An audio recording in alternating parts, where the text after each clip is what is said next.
sembilan harapan dari Raja Sultan Nusantara. Walaupun kita tidak terlalu besar, tapi komunitas kita tetap besar. Dan apa yang kita udah buat hari ini, unsur-unsurnya sudah terpenuhi. Unsur Raja, unsur Sultan, unsur Dato, unsur Angkatan 45, unsur Perintis, dan terus perjuangan Angkatan 45 dan pemuda. Pemudanya diwakili oleh tokoh yang gagah perkasa, Ekibito mewakili pemuda pada masa. Adapun Raja Sultan yang hadir sudah memenuhi setidaknya unsur-unsur dari pulau-pulau besar. Di sini dari Sulawesi, sudah hampir seluruh trakt Sulawesi sudah terwakili ada di sini. Kemudian Jawa masih sudah terwakili ada di sini. Dan termasuk yang mulia di Banten, Tangerang ada juga satu tokoh yang bajunya banyak, baju raja, baju sultan, baju angkatan 45, macam-macam, baju ulama. Dan itu tokoh yang sangat dikenal. Semua tentang habisan itu saja di Inovator itu pada hadir semua. Dan saya berterima kepada beliau pada hari ini. Kemarin mengatakan sakit, tapi hari ini bisa sehat dan segar bugar berkat air zam-zam dari Banten. Tapi intinya adalah kami betul-betul ingin menyemangati apa yang pernah dilakukan oleh yang mulia Ekibito dengan bapaknya. Nah, bapaknya adalah satu badan musyawarah agung Raja Sultan Angkatan dan Pemuda, dan pada saat itu cukup besar, 1.700 lebih. Unsurnya juga pada malam hari ini, walaupun bukan pasal yang kita dicapai, tetapi adalah unsur radioaktifnya, yaitu atom-atomnya. Saya mempelajari yang namanya Romo Utomo Hadinegoro ini, baca itu lama sekali. Ternyata beliau ini tahu sejarah tentang awal mula keuangan bank dan lain-lain. Beliau kenal sekali dengan yang namanya Ratu Bilqis, yang kenal, Raja Sulaiman juga kenal, Kanjeng Ratu Kidul juga kenal, dan juga para tokoh-tokoh praktisi. Saya tidak membayangkan dari Surakarta juga hadir, kan? Saya sangat bangga, terima kasih. Ini juga sekali pidato yang lagi ini. Tapi intinya kita ingin memberi daging-daging dari apa yang disebut Nawa Asar nomor 9. Kenapa kita acak tidak ke 1, kedua, ketiga, tidak? Karena di dalamnya ada sejarah, nanti tokoh sejarah yang berkumpul akan memecahkan persoalan kita. Kedua, budaya, nanti akan kita undang para profesor itu untuk bicara mengenai budaya. Kemudian ekonomi pembangunan juga sama, kearifan lokal sama. Bahkan ada yang lebih besar, yang mulia itu bahwa kita akan membangun satu konsorsium kerajaan Sultan Nusantara. Itu manusianya akan kita bangun. Setelah itu kita punya impian membangun yang namanya istana kebudayaan. Di mana kebudayaan kita sekarang itu sangat dikecilkan dan dikecilkan. Bagaimana kita bisa menjadi bangsa besar di tengah dunia kalau kita yang namanya gedung-ketoprak saja jelek banget. Gedung yang orang hanya ada di Barata, kecil sekali seperti itu. Gedung Leno nggak ada sama sekali. Bagaimana kita jadi bangsa yang besar? Oleh sebab itu kita punya mimpi yang ingin membuat istana kebudayaan. Dan saya bangga pada hari ini yang mulai kami terakhir, di mana akan menjadi penasihat-penasihat kita tentang bagaimana menelisik dan mencari apa yang akan kita cari tadi. Dan tentunya gabungan pemikiran pada malam hari ini jangan dianggap kok cuma segini orangnya, tapi dampak yang akan kita capai adalah ke depan bahwa kita punya rumus yang besar tentang apa itu yang namanya aset Nusantara itu, yang bukan halu yang kita pikirkan penting. Sehingga Sri Mulyani pun juga bingung, ternyata istana negara itu belum dicatatkan sebagai milik bangsa Indonesia. Bayangkan, Bagaimana Borobudur itu ternyata bukan milik kita, sudah ada yang memiliki, Prambanan juga demikian. Padahal yang bikin itu raja dan sultan. Nah, kalau bicara demikian, maka kita akan mengatakan bahwa bangsa dan negara ini semua tergantung kita. Karena yang milik itu raja dan sultan, termasuk yang di dalam tanah dan air bumi Nusantara ini. Sehingga kami mohon kerelaan bahwa yang hadir ini nanti akan menjadi pemikir ke depan bagaimana membangun itu menjadi kenyataan, walaupun tidak bisa sehari dua hari. Tapi saya yakin kalau ini kita mulai, kita akan menjadi besar. 2009 Raja Sultan baru aja bangun tidur. Karena pada saat itu ada satu pertemuan namanya Silatnas, silaturahmi nasional Raja Sultan Nusantara di Istana. Di mana pada saat itu Presiden Yudhoyono yang menjadi presiden kita diundang. Berikutnya ganti presiden, ganti aturan. Apa yang sudah kita rintis ini akhirnya dari nol lagi. Sehingga kami bersama Iki Pitung, Bu Heri, sekarang ditambah teman-teman yang hebat ini, yang Penata Putra, Bapak dan semuanya yang hadir di sini, yang sungguh saya apresiasi. Itu mari kita pikirkan, kalau ini tidak jejak-jejak ini nggak kita mulai dari sekarang, kita tetap nggak punya apa-apa. Tapi kalau kita mulai, saya yakin mereka bergantung kepada kita, karena pemikiran itu lebih utama daripada yang tidak berpikir. Kata Rocky Gerung bahwa ilmu pengetahuan pemikiran itu harus dilawan dengan pikiran juga.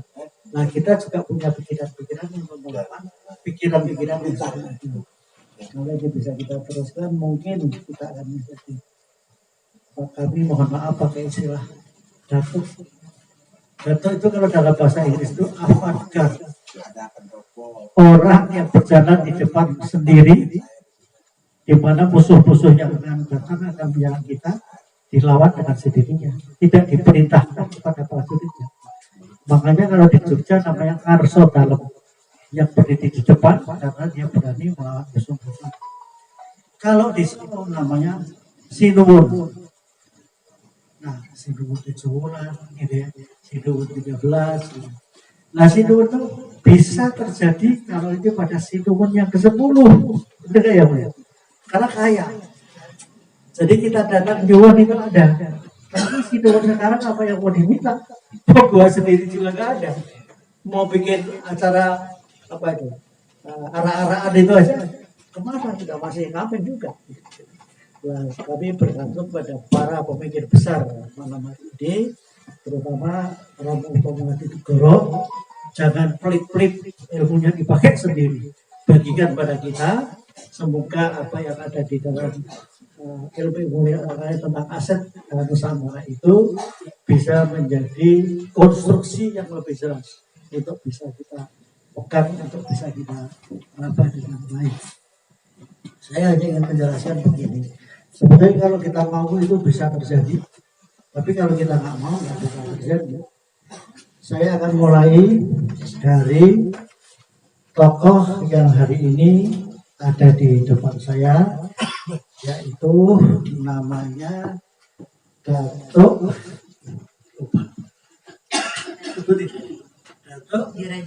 Dirajawali Kanjeng Raden Mas Haji Syarif Abdullah. Haji Syarif Abdullah. Saya kepingin diberi tepuk tangan dulu.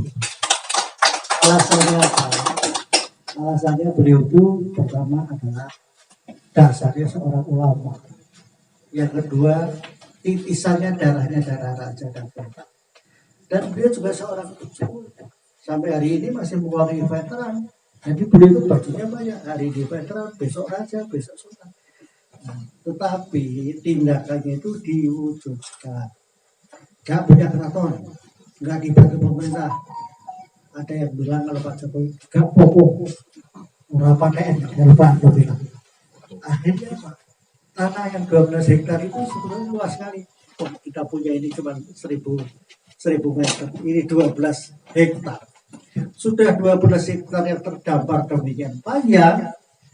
Ternyata bikin rumahnya 4 istana bukan? Tiangnya 1000. Kemudian 4 lantai. Tapi ke bawah berarti tanahnya nggak habis-habis. Di sananya masih bisa ditanamin durian 100 pohon dan seterusnya. Ini artinya yang ada adalah kreativitas. Kreativitas hanya bisa diwujudkan kalau punya militansi, karena beliau seorang militan dan itu terwujud.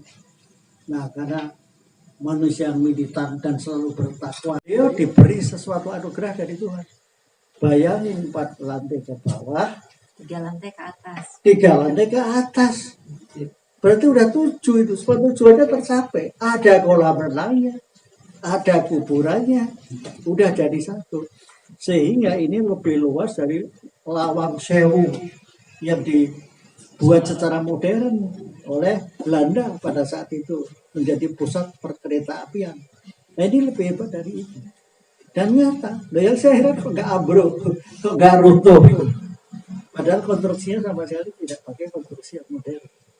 Nah, ini adalah sudah nyata.